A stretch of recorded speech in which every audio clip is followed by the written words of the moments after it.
Excuse में exam कैसा गया आपका? एग्ज़ाम कंप्लीट हो जाए यही बहुत बड़ी बात है जीएस में। और बाकी क्या कैसे क्वेश्चंस है? क्वेश्चन बहुत लेंदी थे, 70 पेजेस दिए हुए थे एथिक्स का पेपर लिखने के लिए। और बाकी किस पर्सन से क्वेश्चन ज़्यादा आया है? मुझे सांस लेने दीजिए इस टाइम प्लीज़।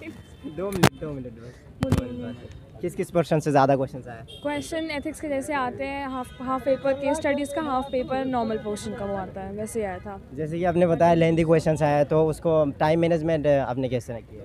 टाइम मैनेजमेंट क्या, तो कोई टाइम मैनेज कुछ उसमें कर ही नहीं सकता है एक्चुअली। जैसे लिखना है वैसे लिखना है, आपको अपनी हाथ की स्पीड ही बढ़ानी हो सकती है उस टाइम। इसका पेपर कैसा गया आपका? एथिक्स का पेपर ठीक हुआ, मतलब ऐसा था कि सारे पेपर एक जैसे ही है, उसमें आप कुछ अच्छा बुरा जज नहीं कर सकते पहले से। मैम कोई क्वेश्चन आपसे छूटा है कि जिसमें डाउट? हाँ, मेरा एक क्वेश्चन छूट गया, डाउट नहीं टाइम की वजह से छूट गया। तो किस प्रकार का पेपर इसको कैसे प्रिपेयर किया आपने?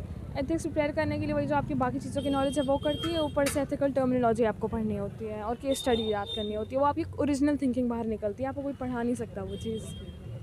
टाइम एक्यूरेट कैसे किया आपने?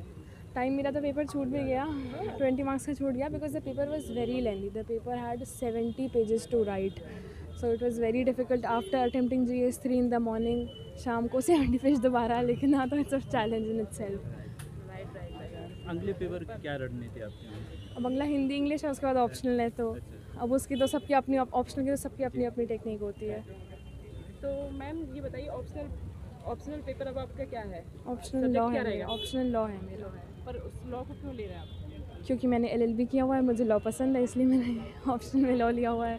मैडम एथिक्स के पेपर से आपको लगता है कि क्या ये करप्शन कम होगा?